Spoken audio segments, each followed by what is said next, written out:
நீங்க முதல்ல வீட்டுக்குள்ள வராதீங்க. கதகளி ஆசானுக்கு சாய்ஸ் கொடுத்த டாக்டர் சுரேஷ் கோபிக்கு ஆதரவாக பிரச்சாரம். சேட்டன் செய்த சரமான சம்பவம். விவாதமாகும் கேரள சம்பவம். கேரள மாநிலத்தின் பாரம்பரிய கலையாக கருதப்படும் கதகளியில் மிகவும் பிரசித்தி பெற்றவராக இருப்பவர் கலாமண்டலம் கோபி ஆசான். 86 வயது மூத்த கதகளி கலைஞரான இவருக்கு பத்மஸ்ரீ, சங்கீத நாடக அகாடமி விருது உள்ளிட்ட ஏராளமான விருதுகள் கிடைத்துள்ளது. அதே வேளையில் கலாமண்டலம் கோபி என்றால் கேரளாவில் தெரியாதவர்கள் யாரும் இருக்க முடியாது. தற்போது இவர் திருச்சூரில் தன்னுடைய மகன் ரகுவுடன் வசித்து வருகிறார். இந்த நிலையில் சமீபத்தில் கலாமண்டலம் கோபி குறித்து வெளியான சில தகவல்கள் கேரளாவில் பரபரப்பை ஏற்படுத்தியுள்ளது.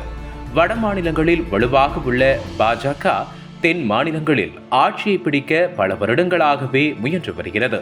அந்த வகையில் தமிழ்நாட்டை போலவே கேரளாவில் பாஜகவால் காலூன்ற முடியாத நிலைமை உள்ளது. அதிலும் கடந்த 1996 முதல் திருச்சூர் தொகுதியில் போட்டியிடும் பாஜக ஒருமுறை கூட வெற்றி பெற்றது இல்லை. ஒவ்வொரு தேர்தலிலும் பாஜகவுக்கு 3வது இடம்தான் நிரந்தரமாக இருந்து வருகிறது. இந்த நிலையில் பிரபல மலையாள நடிகரும் பாஜக பிரமுகருமான சுரேஷ் கோபி வருகின்ற நாடாளுமன்ற தேர்தலில் திருச்சூர் தொகுதியில் போட்டியிடுகிறார். ஏற்கனவே கடந்த எம்பி தேர்தலில் திருச்சூர் தொகுதியில் போட்டியிட்டு சுரேஷ் கோபி படுதோல்வி அடைந்தார். இந்த நிலையில் மீண்டும் திருச்சூர் தொகுதியில் போட்டியிடும் சுரேஷ் கோபி தனது தேர்தல் பணிகளை தீவிரப்படுத்தியுள்ளார். அந்த வகையில் பாஜக வேட்பாளர் சுரேஷ் கோபியின் தீவிர ஆதரவாளரான பிரபல மருத்துவர் ஒருவர் கலாமண்டலம் கோபியை அணுகியுள்ளார். அப்போது அவர் வருகின்ற தேர்தலில் பாஜக வேட்பாளர் நடிகர் சுரேஷ் கோபிக்கு ஆதரவாக செயல்பட அழைத்துள்ளதாக கூறப்படுகிறது.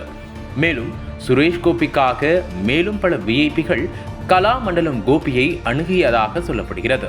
இந்த நிலையில் கலாமண்டலம் கோபியின் மகன் ரகு என்பவர் தன்னுடைய ஃபேஸ்புக் பக்கத்தில் முக்கிய பதிவு ஒன்றை போட்டிருக்கிறார். அதில் திருச்சூரில் உள்ள ஒரு பிரபல டாக்டர் ஒருவர் என்னை தொலைபேசியில் தொடர்பு கொண்டார். மேலும் அவர் திருச்சூர் தொகுதி பாஜக வேட்பாளர் சுரேஷ் கோபியை என்னுடைய தந்தை ஆசீர்வதிக்க வேண்டும் என்றும் அதற்காக அவர் விரைவில் வீட்டுக்கு வருவார் என்றும் கூறினார். நான் அதற்கு முடியாது என அவரிடம் கூறினேன். அப்போது அந்த மருத்துவர், அப்படியென்றால் உங்களுடைய அப்பாவுக்கு பத்மபூஷன் வேண்டாமா என கேட்டுள்ளார் என ரகு தன்னுடைய ஃபேஸ்புக் பக்கத்தில் குறிப்பிட்டிருந்தார். அது மட்டும் இன்றி அப்படி கிடைக்கும் பத்மபூஷன் விருது தனக்கு தேவையில்லை என கலாமண்டலம் கோபி கூறியிருக்கிறார். இந்த நிலையில் இந்த விவகாரம் சமூக வலைதளங்களில் பரபரப்பாக பேசப்பட்டு வந்த நிலையில் ரகு குரு கிருபா ஃபேஸ்புக்கில் இருந்து அந்த பதிவை நீக்கிவிட்டு இதை அரசியல் விவாதம் ஆக்க வேண்டாம் என புதிய பதிவை போட்டிருந்தார். அதைத் தொடர்ந்து கேரளாவின் நன்மதிப்பை பெற்றிருக்கும் கலாமண்டலம் கோபி ஆசான் ஆலந்தூர் தொகுதி சிபிஎம் வேட்பாளரும் அம்மாநில அமைச்சருமான ராதாகிருஷ்ணனை ஆதரித்து வீடியோ வெளியிட்டார். அமைச்சர் ராதாகிருஷ்ணன் கலாமண்டலத்தின் வளர்ச்சிக்காக பணியாற்றியதால் அவரை ஆதரிப்பதாக கோபி ஆசான் தெரிவித்துள்ளார்.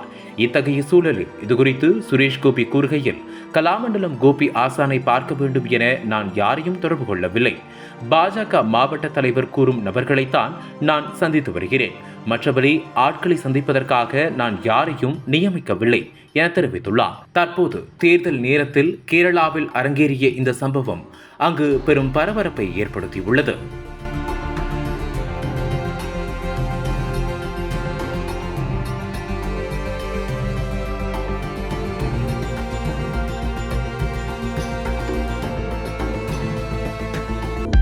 அனல் பறக்கும் செய்திகளை அப்டேட் செய்து கொள்ள நக்கீரன் களத்தை இப்பவே சப்ஸ்கிரைப் பண்ணுங்க.